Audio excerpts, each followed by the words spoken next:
So welcome everybody. It's great to see you here. We are reaching to the end of our first day of this online program at the 25th WFSF World Conference, Exploring Liminalities, Creating Spaces for Unlimited Futures online program as part of the 15th World Future Studies Federation anniversary celebration. We are, as I said, reaching to the end of this first day of the online program. And now we have an Antje Bierwisch, and Juliana Pattermann. We are going to begin. So please go ahead. Thank you so much. We are really happy to be here. So a warm welcome from Austria, Innsbruck. It's 7:30 here in the morning. So we are waked up and had a nice coffee. So we hope you are all fresh. And saying we are really happy to have the opportunity to discuss here our topic about decoding futures literacy, revealing the characteristics of a wider capability for the future. So from our team, Juliana is with me. We will present together our results, a part of our results, and we are really happy to have a discussion inside some further information and some further hint from your side how to go on with our research in this topic. So yeah, so from outside, so let's start with a quote. I would say these are urgent times. Let us slow down. So what we can observe in the last years, there's an increasing interest in the topic of futures literacy. So not only in the scientific community, but also in the political and educational institutions. So for example, futures literacy is now a central competence module in the green competence framework at the European level. So connected to this, a variety of terms and concepts are discussed. So the next slide will clarify this for us. So, and there you can say what is our framework. Only focusing on futures literacy would be too narrow. And as you all know, which is what our insights today are part of a bigger bibliometric study where we also explored related concepts such as futures consciousness, readiness, thinking, capabilities, and skills.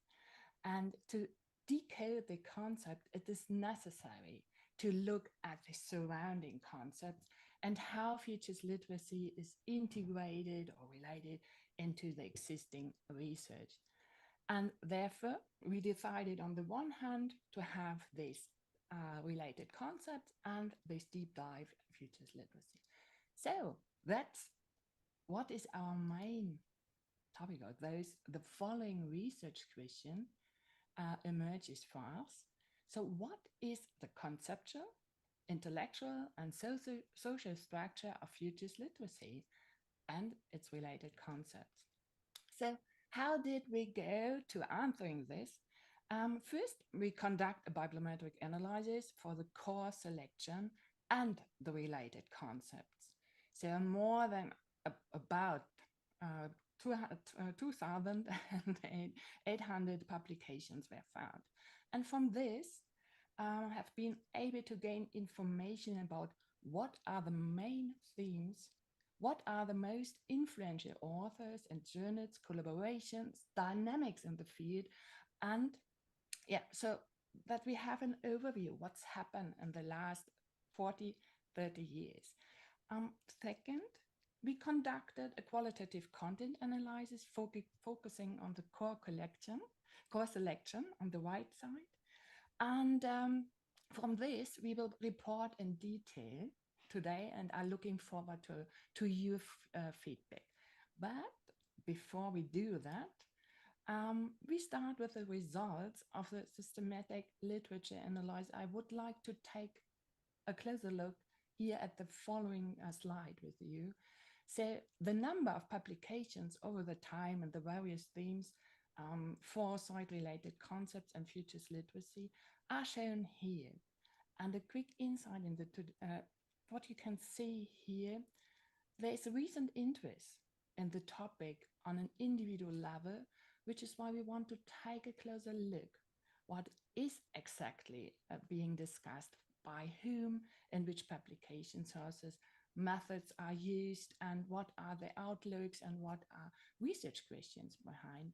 And therefore, we would like to start now with a in-depth literature review, and there Juliana will take over here and will give you insights about that.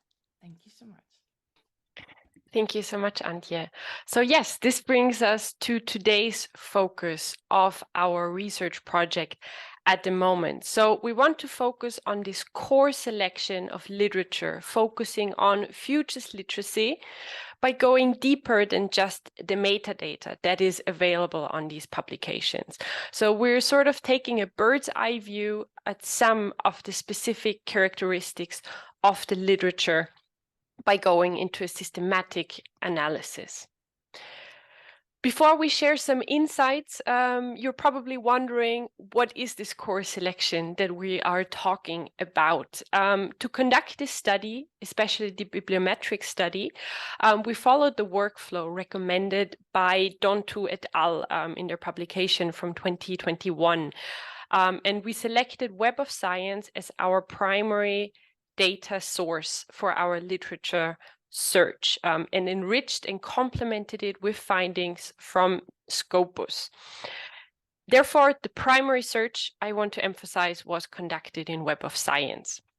Using the search string of future asterisk and literary with asterisk, which allows to capture the singular and the plural of the words, and by applying several filter criteria, such as the type of publication outlet, we ended up exploring more than 100 journal articles published in the English language up to the year that is going on, so 2023. That was our initial search. We then performed some data cleaning, scanned for missing values, and performed a similar search again in Scopus. We then ended up merging these two data sets, eliminating double entries, again scanning for missing values.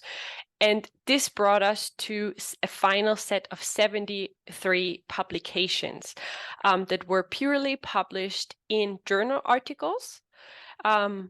This also includes early access publications in English, and we actually ended up with a selection of publications between the years of 2006 and 2022. So we decided to exclude the ongoing year.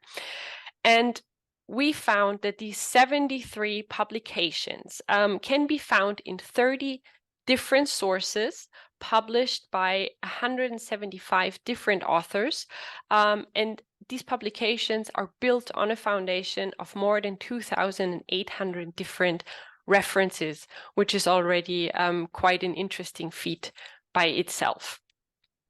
But now that you know what is this core selection that we keep mentioning, let me give you a brief insight in some of the metadata aspects, because we do think that they are quite interesting and say a lot about the field.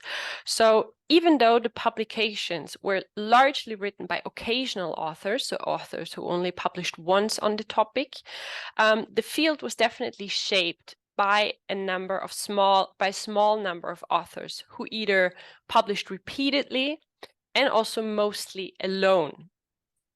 In terms of collaboration, apart from these sole authors, we also noticed that author teams who typically publish together are tight-knit groups.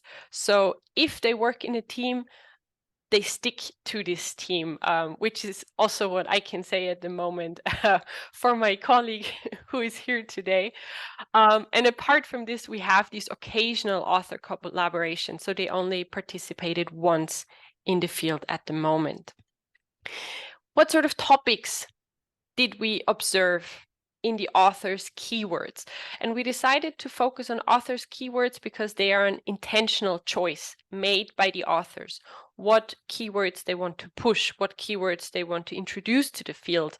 And the least surprising is probably the term futures literacy in singular and the plural form, but there's also reference to anticipation, foresight, and of course, topics such as education, learning, and especially transformative learning.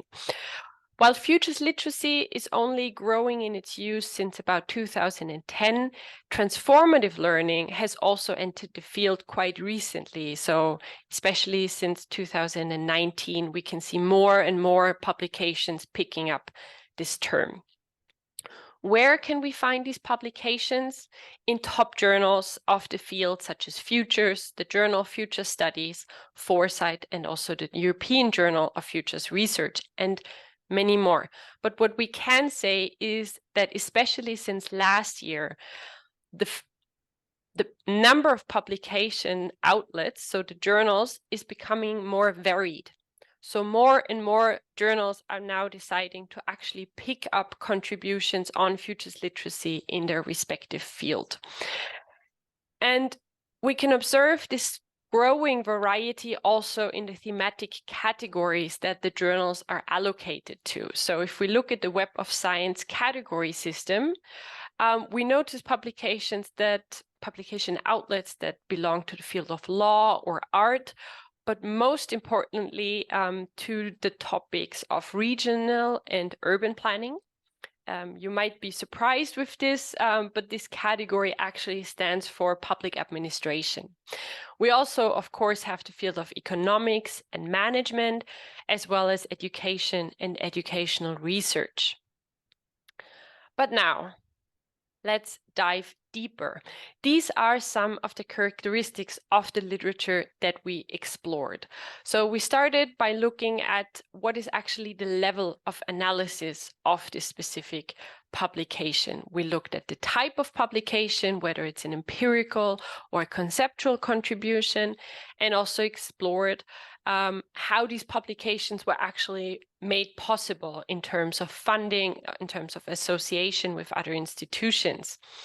We also looked at the research questions and associated aims and contributions, underlying theoretical concepts and theories, research design, the applied methods, and also what these published articles mentioned as their limitations and potential outlook for future research. Let's start right away. With our 73 publications, we noticed that almost half of them actually focus on the individual level, so the capabilities level of individual persons. 1 out of 4 publications did end up focusing on a meta level, so organizations, social entities, and the same amount also focused on the macro level, so taking a view at systems or societies. In terms of types of publications, we did notice that there's a strong focus on conceptual and also practice transfer contributions in the field of publications out there at the moment. So what we mean with transfer is that these are publications that focus on reporting and sharing insights from practice projects, where, for example, they conducted workshops to develop something in a specific region. So this is what we mean by that. And actually want to say a few more words here because it is worth looking into the particularities of our Web of Science categories, because we did notice some quite interesting differences here. Depending on the thematic field, the types of publications vary. So in economics and management, there are actually conceptual, empirical transfer, but also literature reviews that are available. But on the contrary, education and educational research associated journals so far have mostly published conceptual contributions, mostly. And opposed to that, when we look at the topic of public administration, which belongs to the regional and urban planning, transfer contributions actually in focus here. So we definitely think it's worth looking into the thematic areas because futures literacy had such a rich and varied diversity to itself. Coming back to the analysis level, we also noticed a strong influence that institutions and universities have on enabling publications. So it's probably the least surprising that supranational unions such as the European Union especially, or international institutions like the UNESCO are mentioned very frequently in publications because the results either result from workshops that took place, for example, at events that were hosted by the UNESCO. Or if we look at the European Union, there are quite a lot of programs that actively foster research on futures literacy. So this was quite noticeable in addition to, of course, national programs. For example, if we look at Finland, at New Zealand, who have national programs and funding available to push this topic. Now, what else did we look at? The research question and the aims. And we actually noticed that research questions starting with the little question word how prevailed. And this also fits with the main research goal of understanding, wanting to understand the concept. So this is opposed to what questions, the sort of focus on discovering observable phenomena, perhaps measuring them. But in our case, with our 73 publication, there was a strong focus on understanding what is the concept, how is it developing, how can we understand it? Okay, I hope it will be better now. So thank you for this hint. So now let's continue with these theories and underlying theories. So by far the most widespread theory is the theory of anticipation. Not surprisingly from our perspective, but yeah, this is a result. Transformative learning is relevant in every 10th publication. So 7, 8 publications refer to that. Dynamic capability theory from the economic perspective had an unexpectedly low significance in the core selection. So it was a bit surprising for me, I would say. But yeah, this is a result, probably also due to its relevance on the organizational level, which is also underrepresented as well. So aside from anticipation, theories around futures literacy are highly fragmented. So futures literacy is connected to a large variety of more or less prominent theories from sociology, biology, or political science. Let's have a look on the research design. In terms of the research design, only a few authors mentioned explicitly whether they follow a deductive, inductive, or an abductive approach. So only a small part here of publications base the research on theory. So, and a few studies follow an abductive approach. This suggests that the majority of studies in the field of futures literacy do not base their research on existent theories, not explicit. So, but or they cannot or they do not explicitly name them and tend to be application oriented in nature. So this is really interesting to see for us, and this is also a main part or main result. So if you have a look on the methods, obviously when it comes to this, it is applied oriented. Much more research has been conducted in a qualitative mixed method or more experimental approach. So workshops and the implementation are frequently reported. Quantitative studies in the field of futures literacy are scarce. So this is really only few systematic literature reviews exist out there in our deep dive, in our 33 publications, which are available there. Mm-hmm. And the next slide will give us an we related also to this, was Juliana was mentioned before. We have these three main categories here, and we can also see that that there are differences between them if we have a look on this topic of which theories are mentioned and what are the main methods. And here we can see, for example, economics and management. Here, anticipation theory is often explicitly mentioned, and there's also the theory of dynamic capabilities, but much more capability approaches, sociology of expectations, and transformative learning. Beside that, for example, if you have a look on regional and urban planning, there is often the case that it's only implicitly that they base on theoretical foundations. And it's really interesting to have this difference also in our 73 publications. So the next slide will give us an overview of so what are the limitations which are mentioned by the publications on the one hand, and we can often read out that the research field is in an early stage or in an early phase.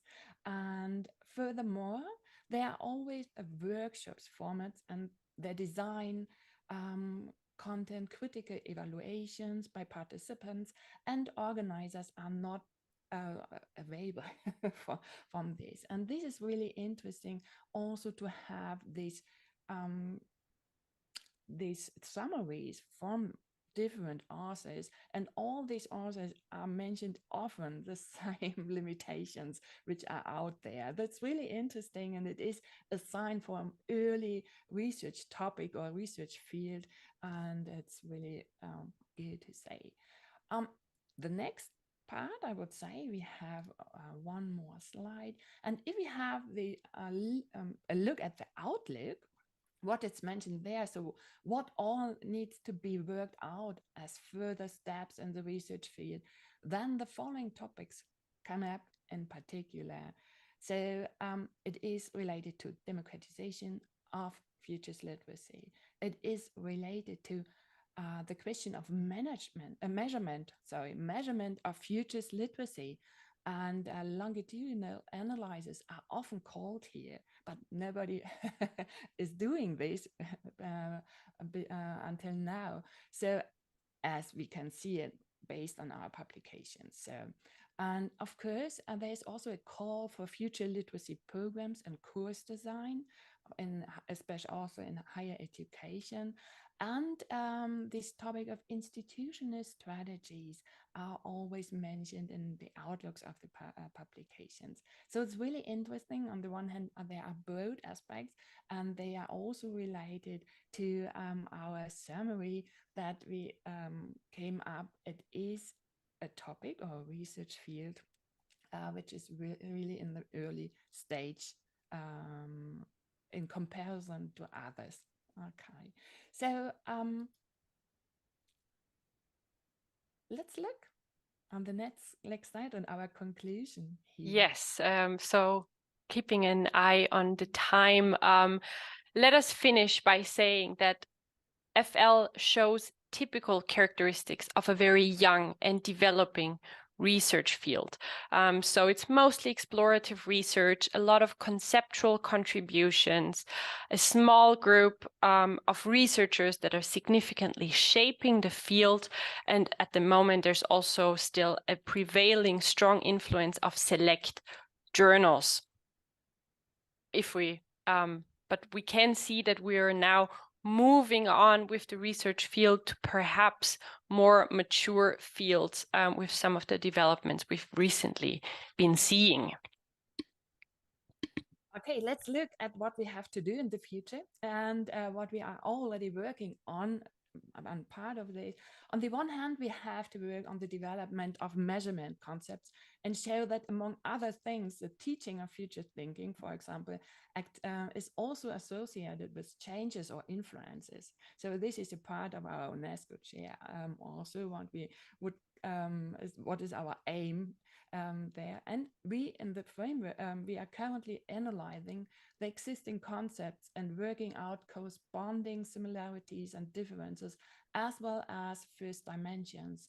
So even if we are all convinced that it is a central skill or capability for today and the future, we cannot justify the need to teach the skill through stories and experience alone. So therefore, there is a need or it is important to have this discussion. And the other step is related to this topic of critical discussion of the theoretical foundation.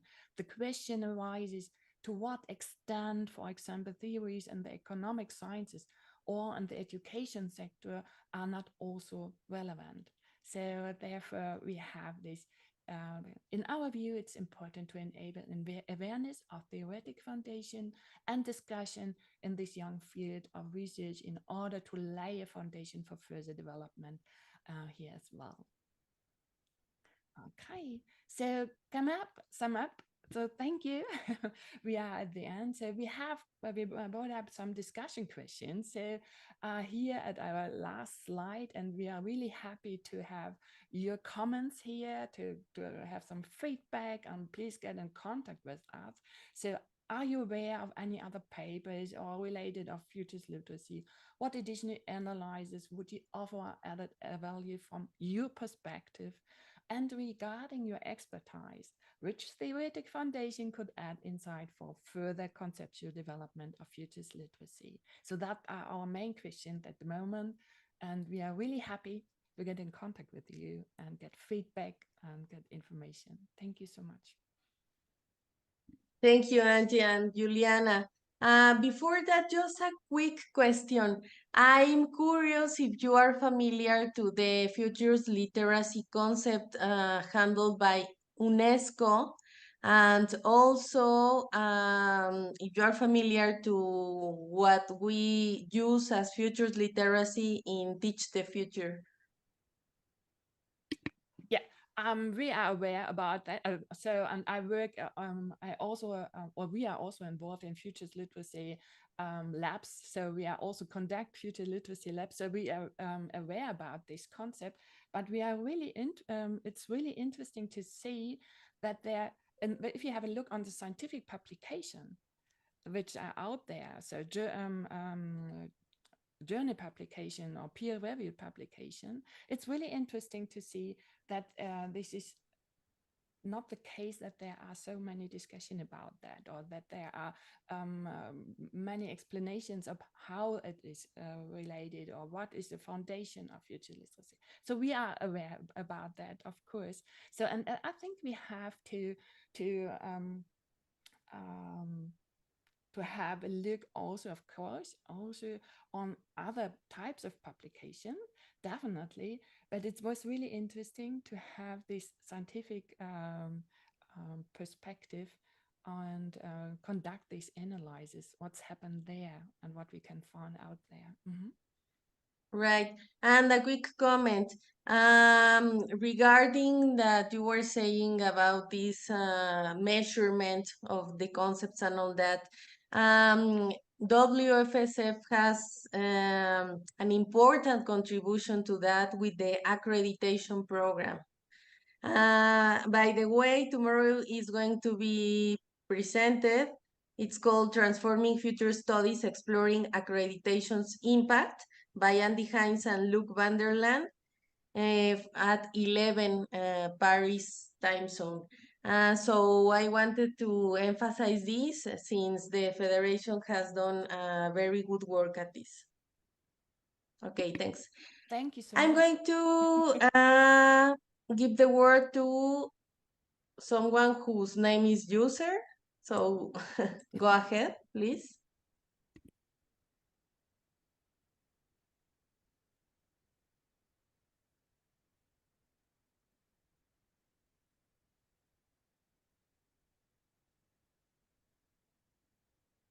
Yes, you can make your comment. Yeah. Can you hear me? Excuse me, can you hear me?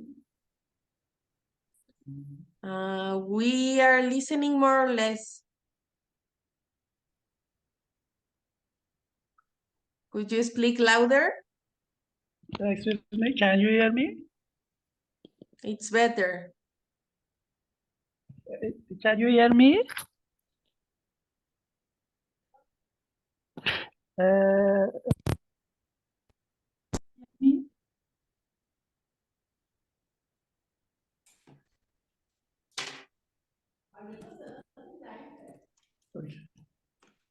Okay, yeah, go ahead.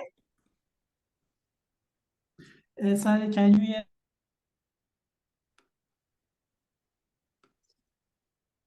It seems that the audio is getting stuck. Perhaps I could quickly show our next slide with our email addresses. Because we would be really happy to hear from you, perhaps you could also contact us directly. We would love to hear your comment. Yeah, she or he will also type the question in the chat. And yeah, and besides these emails, remember that we also have a Slack channel for the event in which you can exchange ideas. Okay. So yeah, the question is, did you include Real Miller's book case studies, the 13 case studies? So in this case, we really only included journal articles published in scientific journals, which is why we had to include like very essential contributions to the field because they were in book form at the moment. But we have definitely started to think about what are some criteria of how we could select other types of publications, such as books. So this is definitely on our agenda. Thank you for this comment. Okay. Does anyone has any other question, comments, answer to the questions that they were making?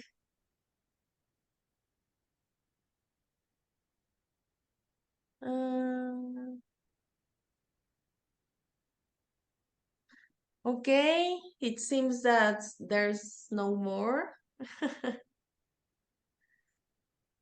Okay, so keep in touch, please. There you have their data, and also we have the Slack channel, so keep tuned with this conversation. So thanks a lot, Juliana, Angie, and the rest of the team. Thank you so much for having us. Thank you so much. Thanks to you. Okay. So, well, thank you everybody for joining us. This is the end of our first day of this virtual conference. And we will wait for you tomorrow. We are starting with lots of events streamed and only virtually dedicated. Our first stream, our first virtual will be with Justin Walter.